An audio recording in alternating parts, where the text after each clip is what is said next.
俗话说，女人全靠气血养，气血不足的女性会有怕冷、脸色差、月经不调等症状，所以补气血很重要。今天给大家分享一个动作。首先，自然站立，两脚分开，与肩膀同宽，双腿微微弯曲，双手放在身体两侧，然后两腿不停地上下抖动，这样坚持做5分钟。这个动作能促进血液循环，畅通气血，让气血传遍全身。每天早晚各做一次，能帮你把气血快速补起来，而且随时随地都能做。建议经常久坐不动的可以多做做哦。那气血不足不是1天2天造成的，所以平时要多注意保养。除了上面这个小动作，也可以多喝点玫瑰花茶和洛神花茶，都有补气养血、美容养颜的功效。还可以多吃补气血的食物，比如红枣、阿胶、枸杞等，能把气血补回来，让身体回到健康状态。坐办公室的人会发现自己的大肚腩越来越明显，腰也变得越来越粗，曾经的裤子也穿不上了。但是自己没有时间，也懒得运动，那该怎么办呢？今天教大家一个小动作，躺着就能做，每天睡前做10分钟，帮你减掉大肚腩。大家晚上睡觉前如果没事了，就可以躺在床上，或者是地上铺个垫子，平躺，将双腿分开成一个大8字，双手向身体两侧伸直，与肩膀在一条直线上，然后将上半身抬起来。抬起的同时，右腿和左手手臂也抬起，用左手尽量的去触碰右侧小腿。做完再换相反的方向，这样左右交替做5到10分钟。如果感觉到累了，可以适当的休息一下。那这个动作可以帮助锻炼腹部肌肉，对减肚子、瘦身有很好的帮助。不过要长期坚持才行哦。想要减肚子的朋友，平时还要多注意饮食，多吃水果蔬菜，避免久坐不动。做时间长了就起身活动活动，这样可以避免大肚腩的出现，对身体健康也有利。瘦肚子的方法有很多，可以通过饮食，也可以通过运动。那说到运动，很多人想到的是不是仰卧起坐？其实除了仰卧起坐，还可以试试下面这个蹬腿动作。下面给大家演示一下。自然站立，双脚分开，和肩同宽，双手在后背相互握住，然后抬起我们的左腿，左腿的大腿和小腿呈垂直的状态，用右腿支撑身体，腰腹部保持收紧，然后左腿用力的往后蹬10次，再换右腿往后蹬，也是蹬10次。每天做5分钟左右。注意做这个动作的时候，肚子要保持收紧。如果站不稳的话，我们可以用一只手扶着椅子或者是墙壁。坚持练习这个动作可以帮助燃烧脂肪，不仅可以减肚子瘦腰，对瘦大腿也有一定的作用。除了运动，平时我们还要注意避免久坐不动，要不然容易让腰腹部脂肪堆积。多注意饮食，多吃含有膳食纤维的食物。晚上吃完饭后可以出去散散步，这样对减肥有很大帮助。多喝水不如会喝水，每天这3个时间段喝水或许更易长寿。第一个时间，早上起床后。经过1晚上的睡眠，早上起来我们身体是处于一个非常缺水的状态的。如果这时能喝一杯温开水，不仅可以帮助补充水分，还能够帮助清理肠胃，有助身体排毒，对身体健康有益。第二个时间，吃完饭后。当我们吃完饭后，肠胃是在大量工作的，如果这时喝一杯水，可以帮助减轻肠胃负担，还能促进肠胃的消化和吸收，对缓解便秘也有很好的效果。第3个时间，晚上睡觉前。除了上面的2个时间，大家还可以在晚上睡觉前半小时喝一杯水，因为我们睡觉时血液流速会变慢，血液粘稠度也会增高。如果睡前喝杯水，可以帮助稀释血液，预防血栓形成。所以大家如果每天在这3个时间喝水，对身体健康是非常有益的，也更容易使人长寿。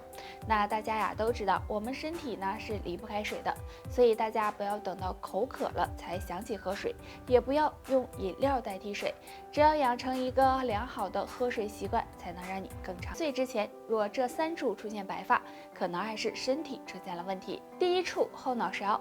如果50岁之前后脑勺出现了白头发，就要小心，可能是肾脏出现了问题。那中医认为后脑勺和头顶是肾脏的反应区，所以后脑勺出现白发，大家可以多吃一些补气血和黑色的食物，有助补足肾气。第2处，两鬓。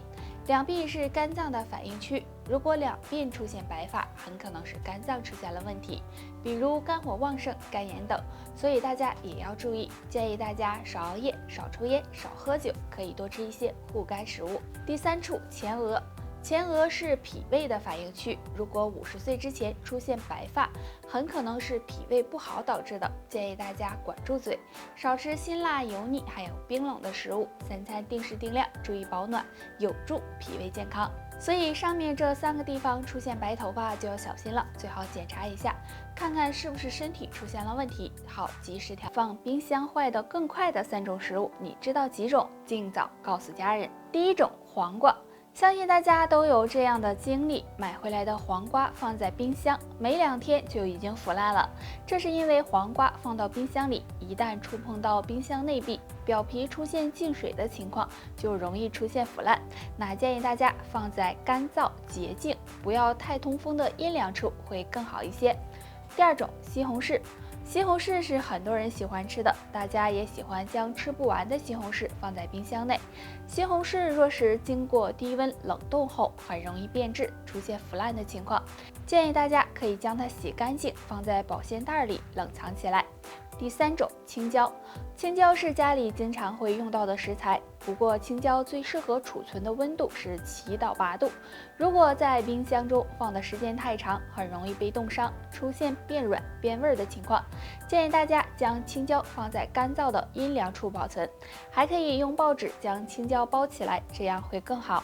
所以大家在买菜或者是其他东西的时候，最好少买，只要够当天吃的就行，要不然放时间长了，食物变质，这样就很浪费了。肺部不好的人，立秋后做好3件事，强健肺脏，养肺护肺。方法1：自然站立，两脚分开，与肩同宽，两腿微微弯曲，呈下蹲的姿势，双手放在胸前，弯曲手肘，然后站起时做扩胸动作，同时配合着腹部呼吸，这样反复练习3到5分钟，可帮助扩大肺活量，强健肺脏，对养肺有很好的效果。方法2：多吃养肺食物。日常生活中，我们常见的养肺食物有莲子、百合、雪梨等等，这些食物立秋后吃，对肺部有非常好的保养作用。方法3：每天进行有氧运动。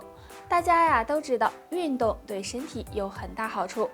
立秋后，大家可以早晚出去进行适当的有氧运动，比如慢跑、快走、太极拳等，每天坚持，对肺部健康也是有非常大帮助的。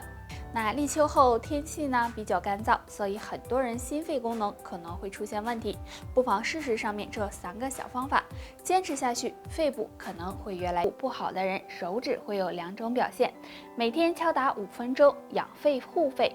表现1：出现杵状指。杵状指一般出现在长期吸烟的人身上，如果发现自己的手指指尖变粗，就要小心，很可能是肺部出现了问题，最好检查一下。表现2：拇指肚干瘪。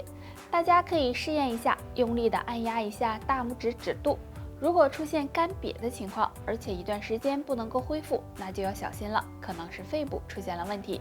如果你手指出现上面这2个异常，就要抓紧养肺了。下面教大家一个小方法，有很好的养护肺部的作用。这个方法很简单，就是敲打手臂处的肺经，从肩胛骨凹陷处沿着手臂内侧一直到拇指内侧端。敲打肺经的时候，手握成空拳，从肩膀开始，从上往下的敲打到手腕，手腕到拇指内侧这段可以用手指按压，每天这样敲打3到5分钟，每天坚持就能够起到很好的养肺效果。3脂是人体内含量最多的脂类物质，如果甘油三酯偏高，很可能会使血管堵塞，导致多种心血管疾病。所以日常生活中我们要多注意，平时记住多做2件事。第一，多运动。生命在于运动，如果每天坚持运动，可以促进血液循环，提高身体的新陈代谢和免疫力，对甘油三酯的排出有很大帮助，而且还能起到保护血管的作用。第二，多喝水。大家应该都知道，多喝水对身体有很大好处。经常喝水可以帮助稀释血液，帮助身体补充水分，促进血液循环，降低血液的粘稠度。所以甘油三酯偏高的人养成多喝水的习惯，这样可以让血管更干净健康，预防心脑血管疾病的发生。除了多做上面这2件事外，还要少吃一种食物——高糖食物。高糖食物中含有大量的糖分，而糖分会在肝脏中转化为甘油三酯，容易导致甘油三酯升高。比如我们平时吃的饼干、蛋糕、各种饮料等，都属于高糖食物，所以应该少吃这类食物。甘油三酯偏高的朋友，如果能做好上面这3件事，能够帮助减少血管堵塞，稳定血脂，对降低血液中甘油三酯含量也大有帮助哦。好了，本期内容到这里就结束了，大家还有什么疑问或者是建议，可以在评论区给我们留言，我们下期再见吧。